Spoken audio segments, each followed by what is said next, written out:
Séjourner dans un hôtel comme si on était chez soi est la formule qui convient. C'est pourquoi nous sommes nombreux à aller donc vers ces résidences meublées.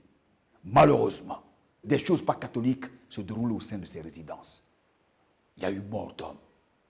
Et quand il y a mort d'homme, il y a de quoi s'inquiéter. On va donc faire le tour de la question. Mais en attendant, voici ce qui nous amène à traiter cette thématique. Un reportage à ne manquer sous aucun prétexte. Si je suis donc dans cette résidence, c'est parce qu'il y a problème. Bonsoir.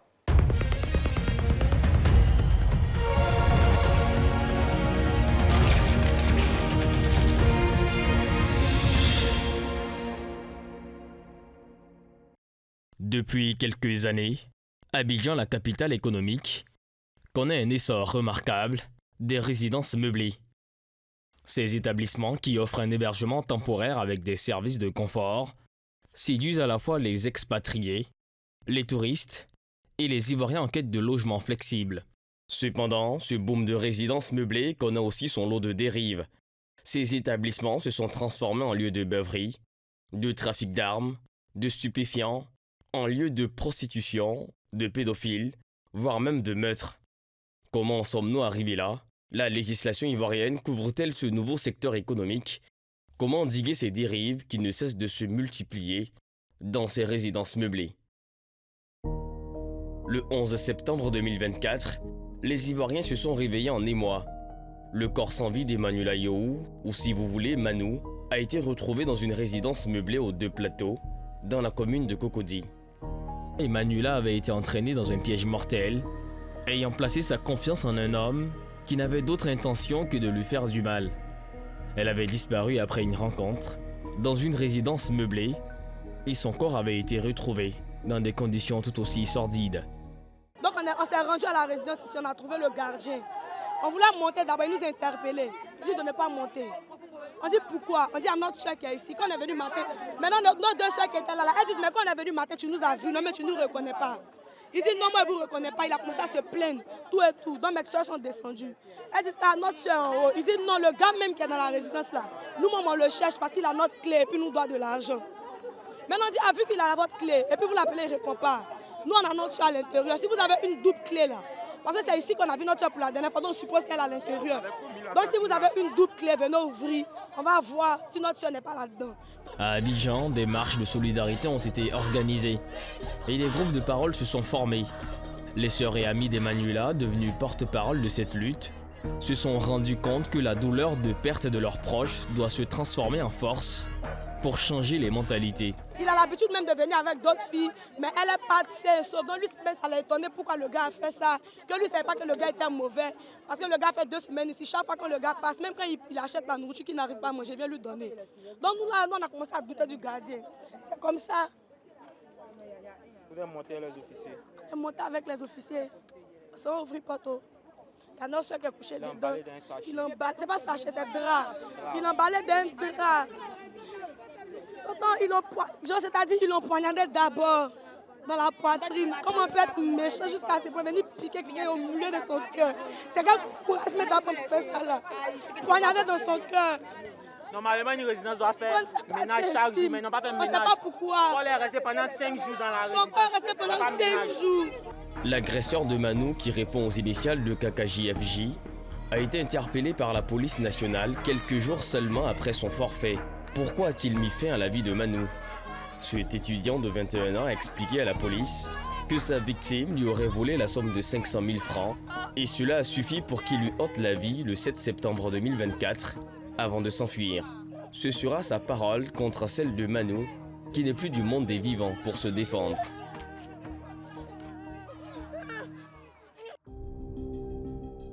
À Cocody, dans le quartier des 2 plateaux, nous sommes allés à la rencontre de Aïcha. Elle a 26 ans. Le 19 septembre 2024, la vie de Aïcha a basculé dans l'obscurité après la perte tragique de sa sœur cadette, Maïmouna.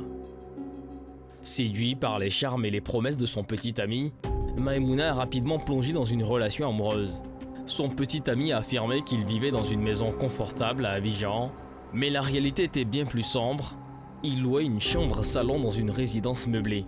Elle a rencontré le jeune homme chez eux là-bas à Bobo et ils sont tombés amoureux.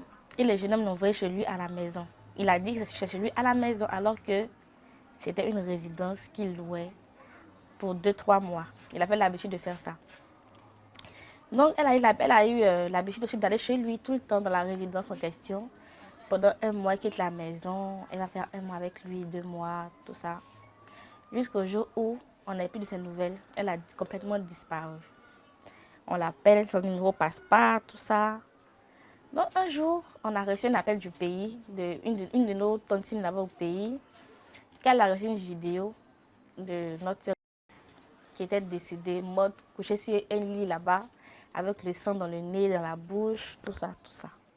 Et par la suite, elle nous a transféré la vidéo. On regarde la vidéo, effectivement, c'est elle. Donc sur le champ, on rappelle le numéro de notre soeur.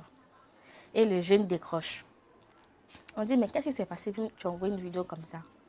Il dit que non, elle a fait une crise, elle est tombée. Quand elle est tombée, c'est ça, le sang comme ça sort. On dit que non, Grace n'est pas malade.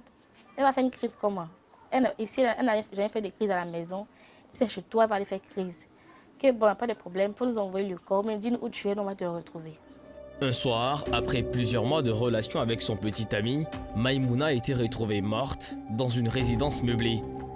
Le jeune homme, acculé par la police, avoue avoir commis le crime, affirmant qu'il agissait sous l'influence d'un rituel qu'il devait accomplir pour prouver sa virilité. Cette justification macabre a choqué Aïcha et sa famille. C'est comme ça aussi, le jeune il a donné l'adresse de sa soi-disant maison. Donc on est parti là-bas, c'était une résidence, c'était pas sa maison.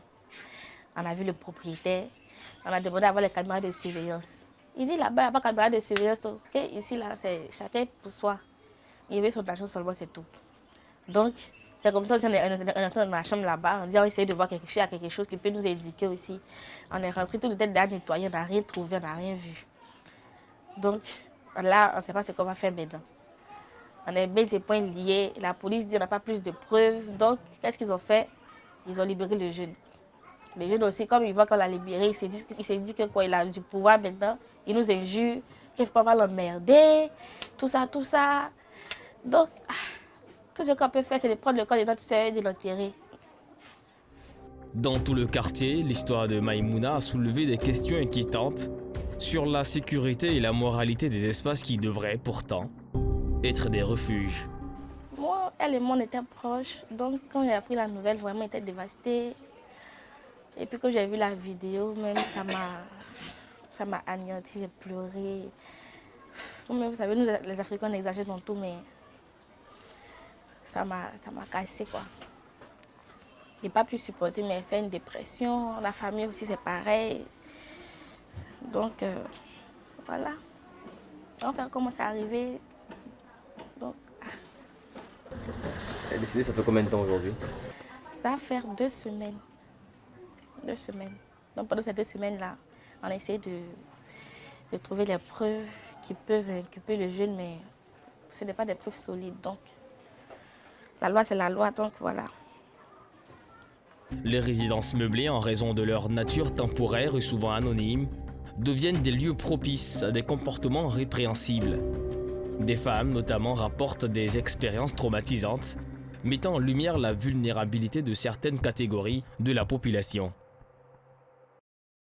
Face à cette situation alarmante, les autorités locales se sentent démunies. Patrick Kango, adjoint au maire de Cocody, chargé de suivre ce dossier, déplore l'anarchie qui règne dans ce secteur.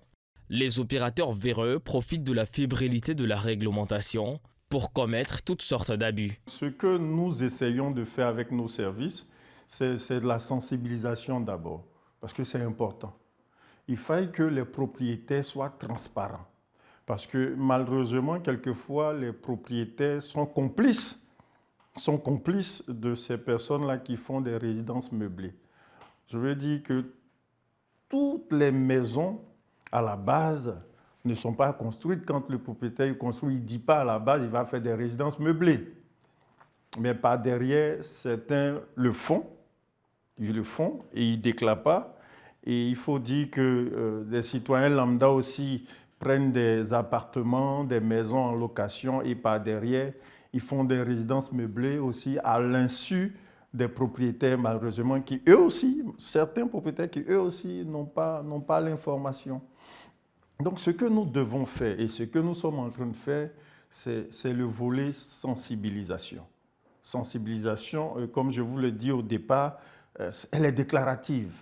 C'est difficile pour la mairie de savoir que dans telle maison, dans tel bâtiment, dans tel endroit, il y a une résidence meublée. Donc c'est un peu complexe. Si la mairie de Cocody tente de mettre en place des contrôles réguliers, ces derniers se heurtent à la complexité de la tâche et à la multiplication des établissements illégaux. Tout dernièrement, sur les réseaux, on a vu ce qui s'est passé, l'information qui circulait sur les réseaux. Enfin, je veux dire que ça, c'est peut-être la goutte d'eau qui a fait que tout le monde en parle. Cela voudrait dire que le problème, il est sérieux. Donc, c'est la responsabilité, comme je vous ai dit tout à l'heure, c'est la responsabilité des propriétaires. Et malheureusement, comme je vous ai dit, majoritairement, bon, ils sont un peu complices. Ils sont un peu complices parce que quand tu cèdes un appartement, bon, tu dois savoir, les règles, c'est qu'avant de se donner un appartement, tu dois savoir qui prend ton appartement et pour quelle activité il veut prendre l'appartement. Les contrats de bail, c'est défini dessus. Normalement, si les propriétaires ils sont transparents et que même celui, bon, on va dire aussi que quelquefois, celui-même qui vient n'est pas transparent. Il vient dire que je suis venu faire une location tout simplement, alors que par derrière, il fait une résidence meublée. Donc, c'est un sujet, je pense, qui devait être un sujet national. Je pense que la prise de responsabilité doit être au niveau national. Ça doit être au niveau national. Les résidences meublées, ce n'est pas mauvais, parce que dans un pays comme la Côte d'Ivoire, où le tourisme prend de l'ampleur, dans un pays comme la Côte d'Ivoire, où on reçoit beaucoup de personnes, où on a beaucoup d'activités et tout, les résidences meublées, c'est nécessaire. Mais il faille que ce soit réglementé, il faille qu'il y ait non seulement l'implication de l'État lui-même, l'implication des propriétaires et la franchise de ceux-là même qui font l'activité. C'est pour leur propre bien. La réglementation des résidences meublées est un véritable casse-tête pour les pouvoirs publics. D'un côté, ces établissements jouent un rôle important dans l'économie locale, en accueillant de nombreux voyageurs d'affaires. De l'autre, ils constituent un terrain propice à la délinquance et à l'insécurité. Je vous disais, on ne peut pas toquer à toutes les portes pour savoir est-ce qu'il y a une résidence meublée ici. Ce n'est pas possible. Ce n'est pas possible. Là où on sait qu'il y a des résidences meublées, c'est là où les gens sont venus de bonne foi dire « j'ai une résidence meublée, je suis venu déclarer mon activité ». Donc sinon, c'est difficile pour nous en tant que collectivité vous comprenez que ce serait un travail fastidieux. Aller taper devant chaque cour, aller dans chaque bâtiment pour savoir est-ce qu'il y a une résidence meublée ici. D'abord, ils ne nous donneront même pas l'information. Hein? Ils ne nous donneront même pas l'information. Et voilà, donc c'est plus de la responsabilité des propriétaires. Voilà, il faut que les propriétaires s'y mettent véritablement. C'est vrai que la mairie, nous en tant que collectivité locale, nous devons avoir un œil sur tout ça, sur tout ce qui est activité. Les témoignages affluent. Riverains et résidents évoquent un climat de méfiance croissant. Ce qui devait être des havres de paix se transforme parfois en foyers d'activité illégale. Les meurtres, le trafic de drogue, les comportements indésirables, ces faits graves s'accumulent et ternissent la réputation des établissements, laissant planer un soupçon de danger. On se rappelle que le 11 janvier 2021, les corps de 4 jeunes filles ont été retrouvés dans une résidence meublée au quartier d'Ivo de la commune de Koumassi. Une résidence presque inaccessible, prisée par les jeunes gens pour laisser libre cours à toutes leurs envies.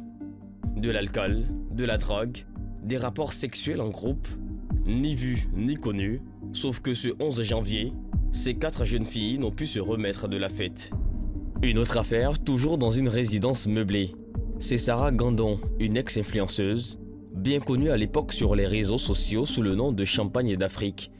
Elle est retrouvée morte après 3 jours de recherche pour la retrouver. C'était en avril 2021. La femme a été attirée dans une résidence meublée à Cocody en Gré. C'est dans cette triste affaire, encore de fraîche mémoire, les fins limiers de la police nationale avaient fait proprement leur travail. Leur dextérité et célérité dans l'enquête avaient permis de mettre la main sur le meurtrier, connu sous les initiales ZI.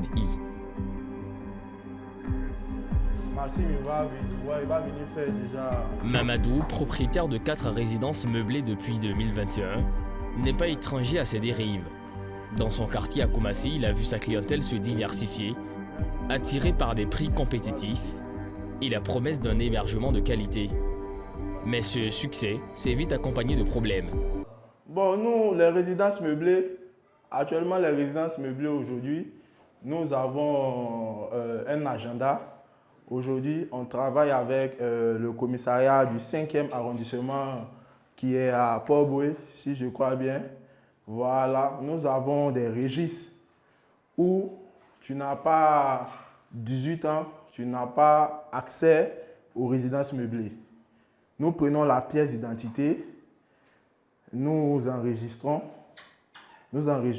et puis chaque semaine, nous allons déposer à Port-Boué, au 5e arrondissement, pour faire signer chaque semaine. C'est-à-dire, si on a 4 clients, 3 clients, chaque semaine, on dépose, on signe, et puis c'est ça. C'est-à-dire, ça nous met encore en sécurité. Parce que nous avons aujourd'hui des jeunes qui viennent parce qu'ils ont dit que non, c'est une résidence, ils viennent faire du n'importe quoi. Ok, nous, on ne tolère pas ça. Il y a une sécurité ici. Le gardien, lui, il est là. Il passe de temps en temps pour voir s'il n'y a pas de désagrément. Une fois qu'il signale quelque chose, il m'appelle. Moi, j'appelle celui qui a pris la résidence. Je lui dis, ah, frère, ce que tu m'as dit là, vous n'êtes pas venu faire ça. Hein. Je ne veux pas de problème. Je lui donne soit son argent, il libère la résidence. C'est tout. Mamadou, un jeune homme dans la trentaine, est un entrepreneur passionné. Il investit toutes ses économies dans ses résidences, espérant offrir un cadre sûr et accueillant à ses clients. Malheureusement, il n'a pas déclaré son activité et la réalité le rattrape. Il reconnaît qu'il doit revoir la sécurité car les problèmes s'accumulent. On a toujours ces genres de trucs-là qui se passent. C'est-à-dire, il y a des gens qui viennent, ils se font passer, ils prennent des pièces qui ne sont pas pour eux. Ou bien soit, ils envoient un grand frère venir, comment on appelle ça, venir me parler, ah, lui, il a besoin de résidence, il donne sa pièce. Une fois qu'il donne sa pièce, après mon départ, c'est des enfants qui viennent, des enfants de 16 à 17 ans qui viennent. Mais comme aussi j'ai un gardien qui est là, qui supervise aussi, dès qu'il y a un enfant qui est là, il m'appelle en même temps, il me dit, moi je me rends sur les lieux. Je lui demande sa pièce. S'il enlève sa pièce pour me montrer, je vois qu'il a dépassé les 18 ans. Je lui dis, ah ok, il n'y a pas de souci. Mais quand je vois, il a 17 ans, 16 ans, 15 ans, je lui dis, ah c'est pas possible.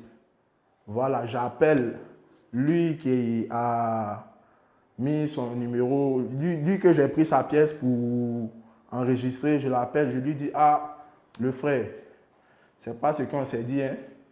C'est pas ce qu'on s'est dit, tu m'as envoyé un enfant. Moi-même, je pensais que c'était pour toi. Il me dit, ah, laisse ça. Il dit, non, je ne peux pas laisser. Soit, s'il a fait près de 2 heures, 3 heures, je coupe dans son argent et puis je lui donne le reste et le gardien il fait sortir les enfants. Déterminé à redorer son image, Mamadou prend les choses en main. Il commence par améliorer la sécurité de ses résidences, en engageant des agents de sécurité. Cependant, cela ne suffit pas.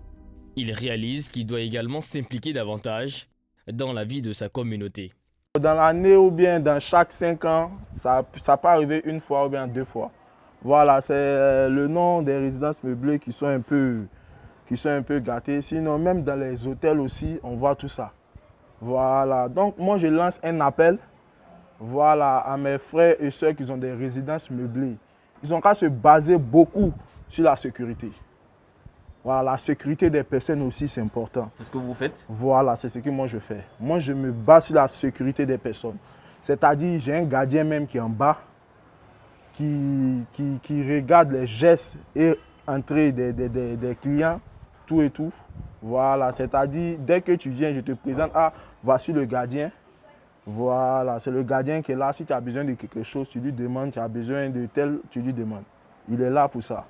Il organise des réunions avec ses voisins pour aborder les questions de sécurité. Ensemble, ils créent un comité de vigilance pour surveiller les activités suspectes et signaler les incidents aux autorités. Mamadou s'engage à informer la police de toute activité illégale qu'il pourrait observer. Il a été enregistré selon la police scientifique sur les 2 derniers mois 7 cas de décès, 5 naturels et 2 criminels. Et les auteurs sont mis aux arrêts. Le ministère du Tourisme et des Loisirs, conscient des faits de crimes récurrents commis dans ce type d'établissement, a pris une batterie de mesures, entre autres, l'inspection et le contrôle régulier des établissements de tourisme par environ 300 agents assermentés, ou encore la mise en place d'une direction centrale chargée de la sécurité touristique, dont l'une des missions majeures est la mise en place de la police touristique. Le projet interministériel de décret, déjà élaboré, est en cours de signature. Philippe, lui, s'est engagé à collaborer étroitement avec la police, informant les forces de l'ordre de toute activité illégale suspectée. Il espère ainsi non seulement protéger ses affaires, mais aussi contribuer à la revitalisation de son quartier. Il a dû casser une télé volontairement et il s'est en allé. C'est après vérification, on a vu que la télé était cassée. Mais quand il est parti, puisque c'était éteint, tu ne peux pas savoir. C'est vraiment dommage. Et c'est volontairement qu'il a eu à faire ça. Et quelquefois, on a des gens qui brûlent les fauteuils inconsciemment, consciemment, on ne sait pas. Et plein d'autres. On a quelques difficultés à ce niveau, mais bon, on essaie toujours de se rattraper, de trouver des solutions pour pouvoir gérer ce côté-là, quoi. Au-delà des accidents, qu'ils soient volontaires ou pas, est-ce qu'il y a souvent peut-être des clients, bon peut-être vous ne le savez pas, mais qui s'adonnent à des activités illégales et puis après vous vous en rendez compte? Généralement, dans certains cas, oui, je pense. Mais mon cas particulier, je vérifie quand même. Je vérifie, j'ai mes stratégies, j'ai mes manières de vérifier et tout. Voilà, étant donné que j'habite même dans le bâtiment, et les trucs vraiment illicites de base, on peut dire la prostitution, d'où le busy dans le thème, dans le jargon ivoirien. Moi, je vérifie déjà à travers la fluidité, les entrées, les sorties des clients. On a une idée un peu. On connaît entre nous, propriétaires de résidences, d'appartements et tout. Voilà. Et nous, on a cette passe. Quelles sont les mesures alors que vous prenez pour encadrer tout ça, pour ne pas laisser faire? De base, moi je suis très en proximité avec ma clientèle. Voilà, la proximité, c'est quelque chose de très important. Donc déjà, avant même les mesures, une fois que je parle avec la personne, j'arrive à vite cerner la personne. Vous voyez un peu. Ou j'essaie de jouer aussi avec cette personne pour comprendre un peu sa mentalité. Automatiquement, quand je sais que cette personne est là pour ça, c'est pas la peine. Maintenant, après, nous sommes tous humains, il y a des choses qui peuvent nous échapper. Mais une fois que ça se passe, direct, on vous demande de libérer. Voilà. Si ça ne va pas, on peut porter plainte contre vous. Voilà. En rassemblant les forces vives de sa communauté, Philippe incarne l'espoir d'un changement positif face à une situation préoccupante. Son histoire, bien que différente de celle de Mamadou, souligne l'importance de l'engagement personnel et collectif dans la lutte contre l'insécurité. Les défis sont nombreux, mais avec la détermination et la solidarité, la lumière peut à nouveau briller dans les quartiers assombris par la méfiance. Après, ne généralisons pas. Hein. Moi, comme je l'ai dit tout à l'heure, je suis très proche de mes clients. Voilà. J'essaie de créer cette relation, de sorte à ce qu'ils soient en confiance. Et aussi, on a la sécurité. J'ai un personnel dynamique qui est là pour le suivi. Et après, on vérifie les pièces des différents clients qui rentrent. On enregistre et on est affilié au commissariat du château. Voilà, où chaque vendredi, on dépose le registre pour faire signer Donc déjà, même le fait d'avoir les pièces et tout, ça fait déjà peur aux clients. Voilà. Donc, qui veut faire des activités illicites, c'est vraiment compliqué pour eux. Et moi-même, je suis dans le bâtiment, sans oublier qu'on a la sécurité en bas et tout.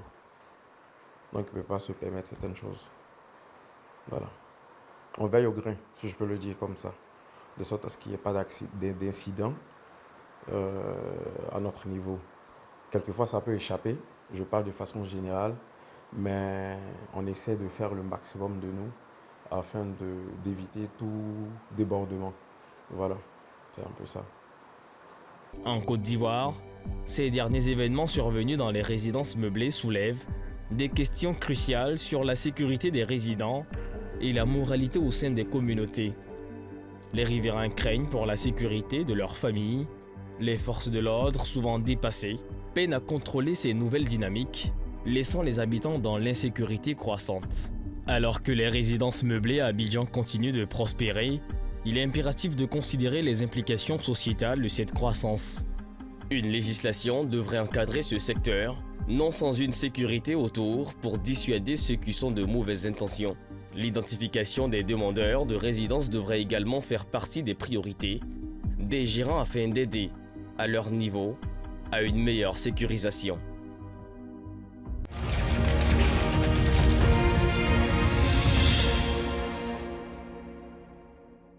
Mesdames et messieurs, chers inconditionnels de ce magazine, il y a problème. Vous venez de vous rendre compte que nous n'avons pas eu tort de porter notre choix sur ce thème parce que comment comprendre que tous ces crimes, toutes ces agressions sexuelles se sont déroulées dans des résidences meublées?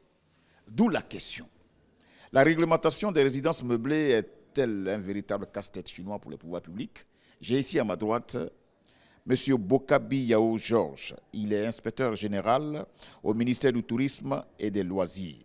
Merci d'accepter notre invitation. Merci beaucoup. À ma gauche, j'ai Mme Deplé Lise Christiane. Vous êtes donc gérante d'une résidence meublée. Oui. Vous allez bien, madame? Oui, ça va bien. OK. Considérez-vous ici, là, on est sans filtre, on se dit des choses telles qu'on les pense et puis on trouve quelques éléments d'information pour éclairer la lanterne donc, de nos téléspectateurs. Alors, question, on veut comprendre pourquoi cela représente un casse-tête chinois pour les pouvoirs publics. Bon, on dit que c'est casse-tête, c'est vraiment trop dit. Il faut dédramatiser vraiment la situation. Et je pense que votre émission est bienvenue. Okay. Voilà, pour vraiment vous apporter certaines informations à ce sujet. Pour ça, je voudrais vous remercier l'ARTV qui ont bien voulu que nous soyons sur ce tableau. On dit aussi merci au ministère du Tourisme. Hein. Monsieur le ministre, merci de nous faire parvenir donc toute votre équipe. Parce que vous savez le problème qu'on a dans cette émission, chaque fois que nous évoquons une thématique, on a besoin de tout le monde pour débattre.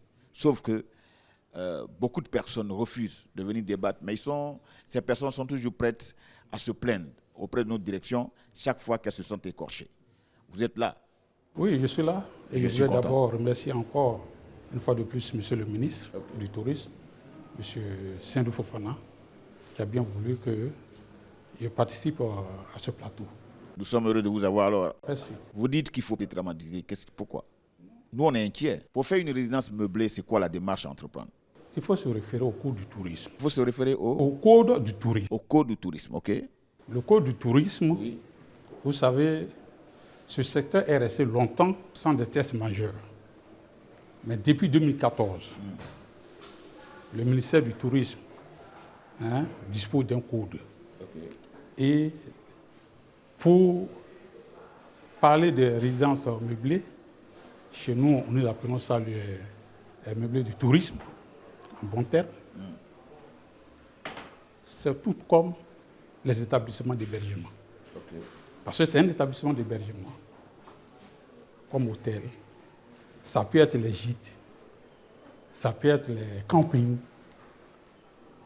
Et c'est aussi un établissement d'hébergement. Donc, il a les mêmes critères pour être à jour. Il faut avoir un agrément technique et aussi une autorisation. Alors, dès qu'on a l'autorisation, je vais dire que dans l'implémentation de nos idées, c'est un commerce que nous mettons en place, on se base sur un modèle économique, on a envie d'atteindre donc des objectifs. Mais pour l'objectif, il faut avoir un portefeuille client. Quel est le dispositif mis en place pour garantir donc la sécurité de ce portefeuille client qui porte son choix sur ces résidences meublées, vous en tant que tutelle? Vous savez, la fréquentation des établissements d'hébergement répond à un certain nombre de choses, de critères. C'est-à-dire, le client qui veut bien être dans un établissement de tourisme, il a ses préférences.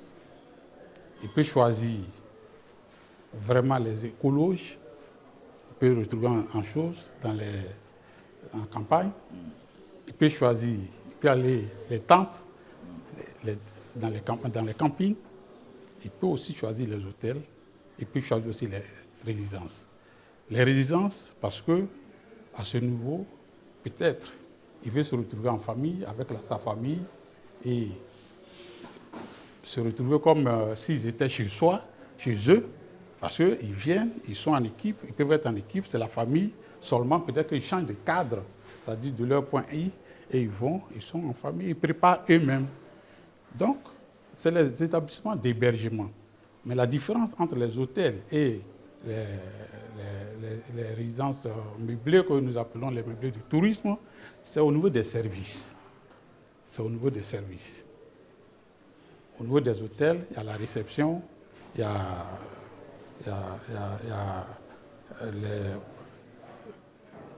la réception, il y a tout ce que, l'hôtel dispose, le restaurant et autres, pour satisfaire le client. Alors que dans les meublés, il n'y a pas tous ces services-là. C'est ça un peu la différence.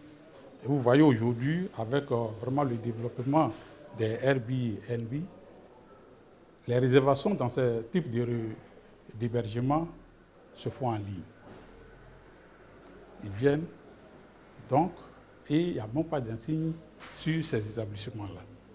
Donc le ministère du Tourisme, il y a beaucoup de résidents qui sont aujourd'hui agréés et qui sont recommandés. Lorsqu'on nous consulte, nous avons notre base, nous savons quel établissement, quelle résidence nous pouvons conseiller aux clients. Vous voyez aussi que dans cette activité aussi, il y a aussi des résidences qui ne se déclarent pas et souvent, on remarque qu'il y a beaucoup de choses qui se passent dans ces résidences-là. C'est ça un peu le problème. Okay, oui, voilà. Sinon, le secteur, vraiment, en tout cas, il y a un code qui stipule que tous les établissements d'hébergement doivent être agréés. Oui, je veux bien. Mais moi, au vu des éléments de réponse que vous donnez par rapport à la préoccupation que je pose, le thème ici, nous, c'est la sécurité des clients. Je veux dire que dès l'instant où vous demandez à un opérateur, il se doit d'être en règle avec l'État, donc les pouvoirs publics, qu'est-ce que vous donnez comme disposition à cet opérateur-là pour garantir la sécurité des clients? Parce que ce que nous avons montré aux Ivoiriens, c'est que la plupart des crimes qui sont déroulés, la plupart des agressions sexuelles, la plupart de tout ce qui a été dénoncé dans son reportage-là, se sont déroulés dans des résidences meublées. Alors, est-ce qu'on va se contenter seulement d'un agrément qu'on donne à un opérateur? Pourquoi les mêmes dispositifs ne sont pas pris avec les hôtels, et c'est le cas en ce moment avec les résidences meublées? Avant de revenir à vous, inspecteur, je voudrais quand même demander à Mme Depley-Lise Christiane, dans votre résidence-là, vous prenez quoi comme disposition pour protéger, pour garantir la sécurité des clients? Est-ce qu'un fait dont on a parlé, un fait dénoncé dans ce reportage, c'est une fois déroulé chez vous? Est-ce qu'un client sa sécurité a été menacée en venant chez vous? Non, ça ne s'est jamais passé parce que pour les résidences meublées, ça dépend des personnes, des personnes que vous choisissez pour prendre votre local. Voilà. Parce que les résidences meublées, aujourd'hui, ce qu'on entend, ça dépend de ceux qui logent des personnes dans les résidences. Sinon, les résidences meublées, tu prends une personne adulte. Moi, sincèrement, pour mes mesures, pour les différents locaux que j'ai dans mes résidences, je cause avec les clients et je sais qui vient dans les résidences. Je ne prends pas d'anniversaire, je ne prends pas les jeunes de 19 ans, 16 ans, 15 ans. L'inspecteur a dit tout à l'heure que beaucoup d'Ivoiriens vont vers les résidences privées parce qu'on a l'impression d'être chez nous. Et chez nous, on vit en famille. Donc moi, j'ai mon épouse, j'ai mes enfants. Mes enfants, ils peuvent avoir un enfant de 4 ans dedans. Vous faites comment? Donc, parce que vous avez dit que vous ne prenez pas quelqu'un de 19 ans. Donc, vous avez dit que moi, si je dois venir chez vous, il faut que mes enfants qui ont 4 ans, 5 ans, 10 ans, qui ne font pas 19 ans, doivent rester à la maison. Alors que j'aurais bien voulu me déplacer. Non, ce n'est pas de ça que je vais parler. Pourquoi il y a toujours des... Ah, ça c'est pour ceux qui viennent en cavalier solitaire. Voilà, ceux qui font des anniversaires, c'est là-bas sortent ces genres de problèmes d'agression et de meurtre aussi. Sinon, pour une famille qui vient prendre une résidence avec toute sa famille, il n'y a pas ce cas-là. Vous savez, les personnes crapuleuses ont cette intelligence. Malheureusement, elle est faite pour faire du mal. Comme le cas de cette jeune fille. Elle a été mise en confiance par son copain. Et ce que le copain allait négocier avec une résidence pour en faire sa propriété. Parce que quand on vient en résidence, on a l'impression qu'on est chez soi. Donc ça l'a rassuré. Quand il y a eu ce drame, la famille s'est rendue dans cet endroit. Et c'est là qu'on leur dit maintenant que non, ils n'habitent pas ici et que ici c'est un hôtel. C'est pour ça que moi, la question que je me pose, quand vous vendez vos services, quand moi je les achète, quelle est la garantie que j'ai d'être en sécurité quand je suis chez vous?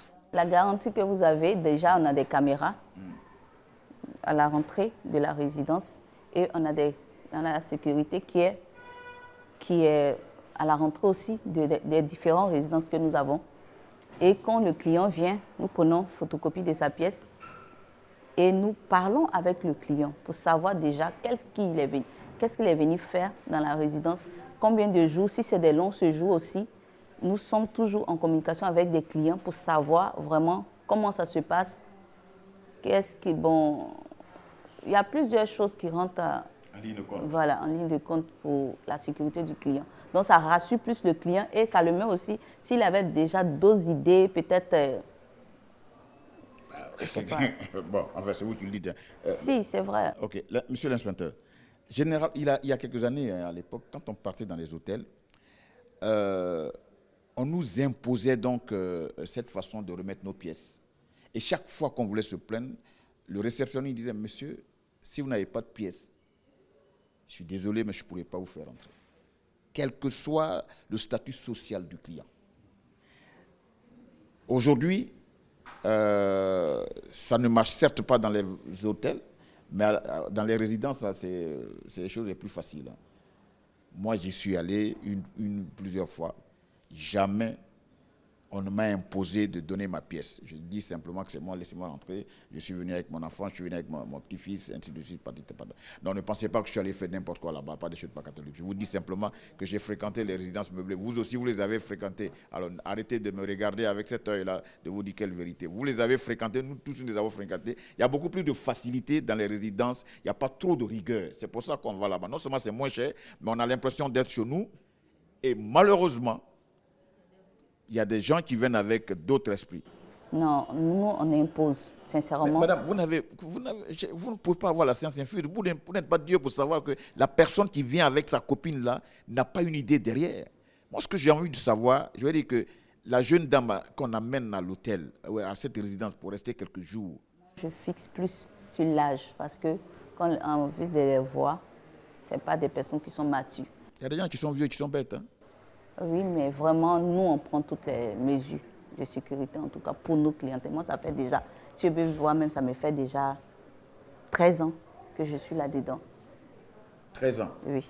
J'ai pas mal de questions à vous poser tout à l'heure, mais je voudrais quand même revenir à cette préoccupation que j'ai soumise à monsieur l'inspecteur. Revenons sur cette sécurité. Je reste un peu sur ma faim parce que la même rigueur qu'on a dans les hôtels, on ne les a pas dans les résidences. Moi, je vais dire que vous, en tant que tutelle, vous faites quoi? Est-ce qu'on va laisser cette façon de faire la prospérer? Est-ce qu'il va y avoir un moment qu'on dise le haut là et que chacun puisse s'impliquer davantage dans la sécurité de ceux qui vont là-bas? Parce qu'on ne peut pas interdire aux Ivoiriens d'aller dans les résidences meublées, ce n'est pas possible. On est dans une économie libérale, donc il faut que chacun fasse son activité. Mais si c'est pour aller mourir dans une résidence meublée, ça ne vaut pas la peine. Et ça, moi, je voudrais vraiment avoir beaucoup plus d'assurance avec la tutelle. Je veux dire qu'il y a un moment de sensibilisation pour dire attention, mais à un moment donné, il faut qu'il y ait de la répression. Qu'est-ce que la tutelle fait exactement? Bon. Il faut dire que D'abord, pour revenir à la première question, pour dire que c'est seulement l'agrément ou la technique ou bien la licence que le ministère donne. Non. Pour donner l'agrément et la licence, il y a ce qu'on appelle visite de terrain. Ok. C'est-à-dire les agents vont sur le terrain et ils voient la résidence, ils contrôlent, ils voient l'environnement et il enregistre, comment dirais-je, le promoteur dans l'autre fichier. Il est connu, il nous dit les activités qu'ils doivent mener. Donc, comme vous le dites, c'est-à-dire dans cette déclaration, il ne nous dit pas qu'après, il va faire autre chose. Mais seulement, c'est l'hébergement, je voulais faire l'hébergement. Et puis, le code le prévoit qu'on puisse donner l'agrément et les licences à ces établissements d'hébergement. Comme tout autre, nous le faisons.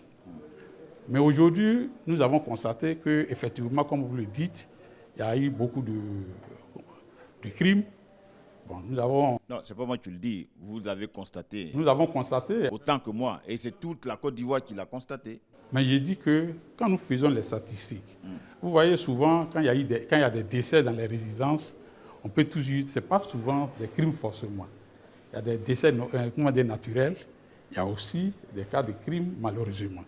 Parce que partout, chacun peut trouver la mort. Hein. Tu peux être chez toi, à la maison et partout.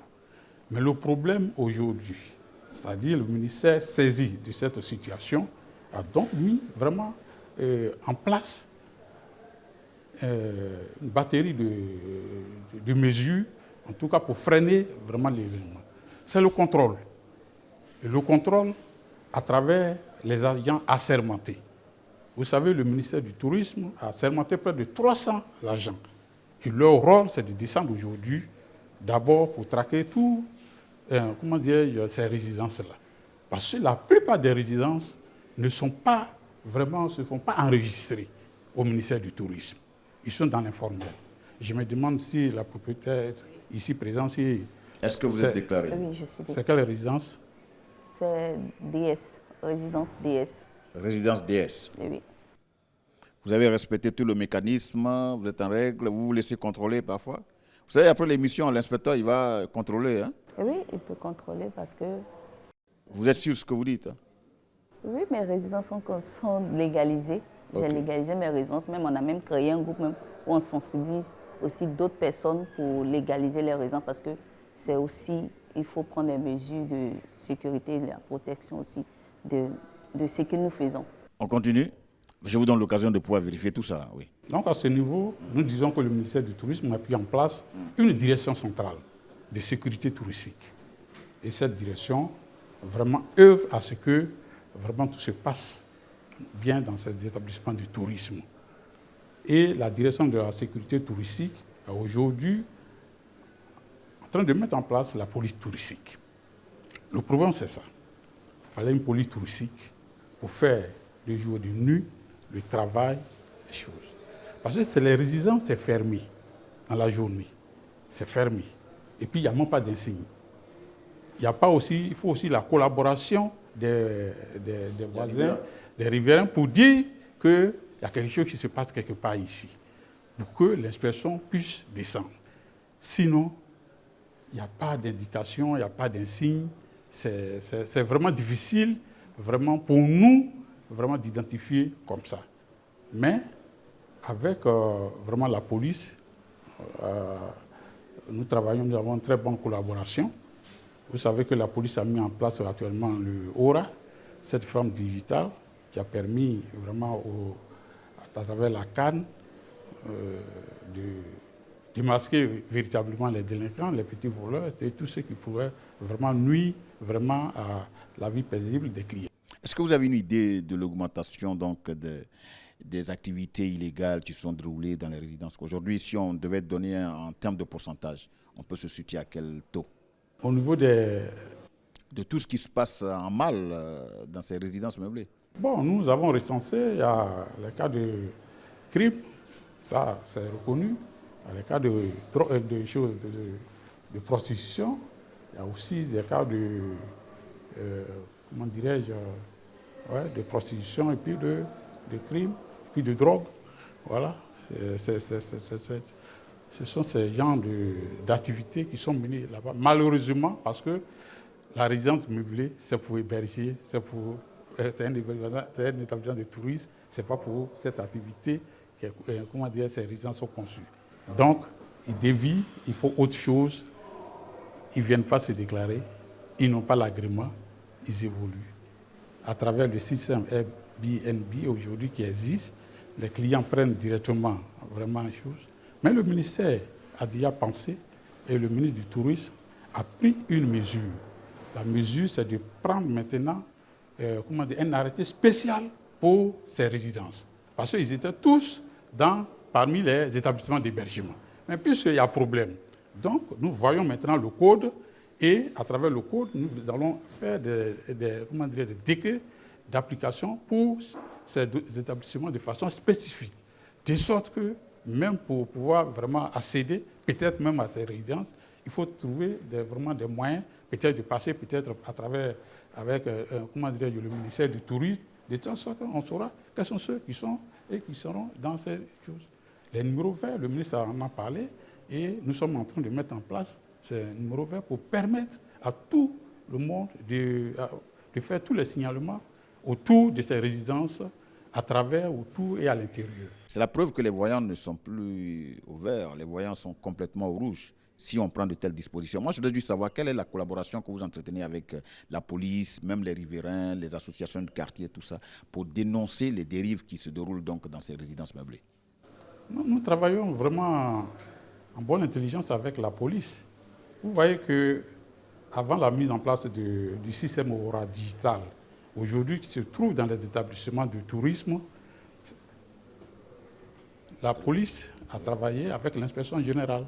Nous avons fait notre contribution et ça a apporté les fruits vraiment au cours de la CAN. Vous avez vu que nous avons assisté à une CAN où il n'y a même pas eu vraiment d'incidents dans les établissements. C'est parce que les mesures vraiment de sécurité étaient de mise. Voilà. Donc, nous travaillons avec la police.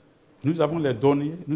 C'est pourquoi nous disons que tout ce qui se passe dans les résidences, forcément, ce ne sont pas forcément des cas de décès criminels, mais il peut y avoir des décès naturels. C'est parce que nous travaillons en collaboration avec la police que nous avons ces données-là. Oui, nous en sommes conscients, monsieur l'inspecteur, mais nous, ce qui nous intéresse ici, ce sont des actes illicites, ce sont des actes d'agression qui se déroulent dans ces résidences-là que nous voulons dénoncer pour que chacun de nous fasse un peu attention. Moi, ça m'amène à vous poser la question suivante. Quelles sont les conditions à remplir pour obtenir donc une licence d'exploitation en tant que promoteur de résidences meublées?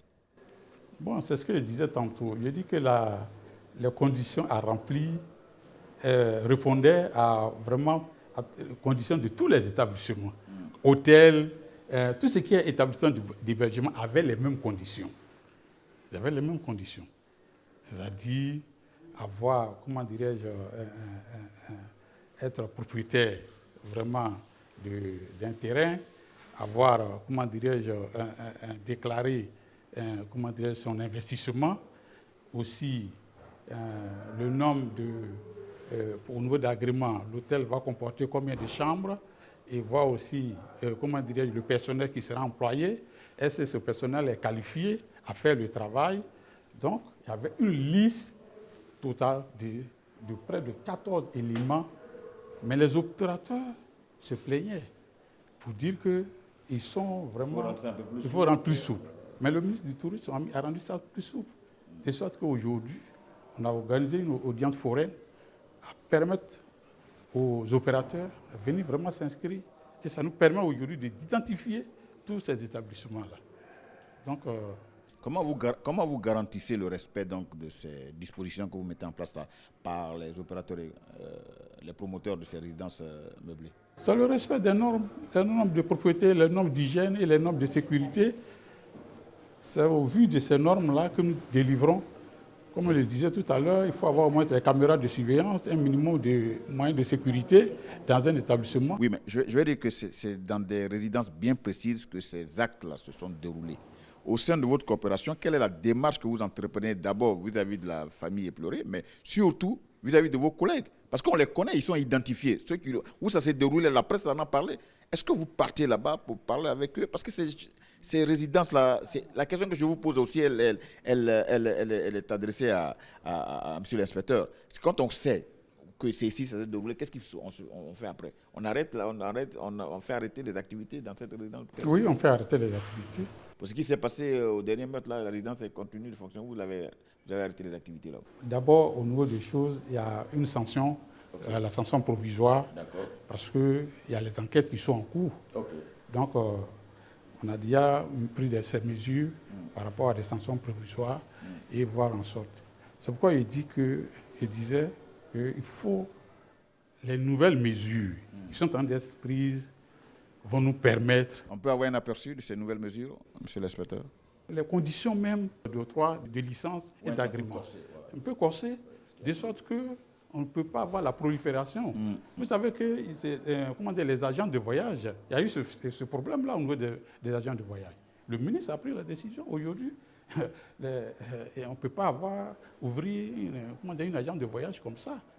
Donc, les résidences, c'est vrai, c'était des établissements d'hébergement qui peuvent venir comme alternative au niveau des choses, Mais si nous constatons que vraiment c'est autre chose qui se passe dans ces établissements, c'est pourquoi nous devons prendre des mesures et des contrôles et passer même à la fermeture avec l'appui vraiment de la police et autres, que nous pouvons vraiment fermer tous ces établissements. Donc, quand il y a ces événements, nous rendons sur les sites et nous voyons, nous constatons, mais vous constatez avec moi que quand l'enquête est en cours, on ne peut pas vraiment dénoncer, on ne peut pas parler d'autre chose, nous attendons afin que les résultats soient... Dernière question, généralement ces enquêtes en cours prennent combien de temps? Bon, c'est du domaine de la justice. Voilà. D'accord. Okay. Voilà. D'accord. Votre mot de fin? Moi, mon mot de fin, c'est pour sensibiliser toutes celles et tous ceux qui sont des propriétaires de résidences. Ce qui fait un peu les drames dans les résidences, c'est des anniversaires. Ces personnes qui se rassemblent pour faire des fêtes dans les anniversaires, fumer des chichas, c'est dans ça que tout ça, ça sort. Donc, j'aimerais que les autorités nous aident à vraiment améliorer cela et traquer tous ceux qui acceptent ces personnes-là dans les résidences, parce que s'il n'y a pas de rassemblement, il n'y aura pas de crime aussi. Mesdames et messieurs, chers Ivoiriens, notre pays atteint sa vitesse de croisière. Notre pays fait partie des plus beaux pays de cette Afrique. Notre pays émerge partout. Notre pays gagne beaucoup de trophées. Aujourd'hui, le ministère du Tourisme prend beaucoup de dispositions pour faire donc la promotion du tourisme de l'intérieur. On parle de ce qu'on a et le potentiel est énorme. Mais voyez-vous, ce n'est pas tous les Ivoiriens qui pensent la même chose. Pendant que tout le monde est soucieux pour donner donc une grandeur à la nation, il y a des petits voyous, il y a des petits délinquants qui se transforment et on les appelle abusivement promoteurs. Tout simplement parce qu'il y a du monde qui vient en Côte d'Ivoire. Et le complexe hôtelier n'est pas suffisant. C'est pourquoi on fait appel à ces résidences meublées. Malheureusement, il règne donc des voyous. Et qui, eux, permettent donc à d'autres voyous de prendre possession de ces résidences. Parce que quelqu'un qui est sérieux, comme vous, qui en avez fait votre métier et qui est en règle avec l'État de Côte d'Ivoire via le ministère du Tourisme et des Loisirs, je reste convaincu que jamais l'idée ne vous est traversée de privilégier le chiffre que vous voulez faire. Donc, vous prenez toutes les conditions et ces dispositions sont amenées à être remplies par votre portefeuille client. Et je voudrais vous féliciter pour ça. Vous n'avez rien à voir avec ce que nous dénonçons ici.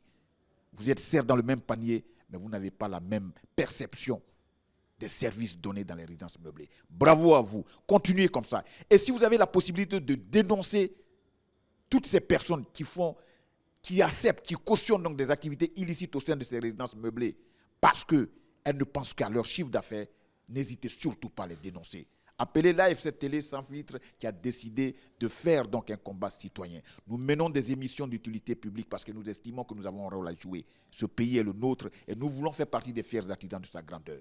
Stop! Il est temps de mettre le haut là.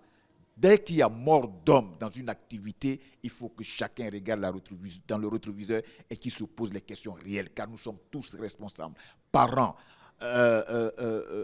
promoteurs, et ministère de tutelle. Il faut que chacun y mette du sien pour que cette tragédie prenne fin. Il est temps de stopper l'hémorragie. On se retrouve dimanche prochain parce que chaque jour que Dieu fait, il y a toujours un problème. Et chaque fois qu'il y aura des problèmes en Côte d'Ivoire, nous serons là pour les dénoncer. Bonsoir.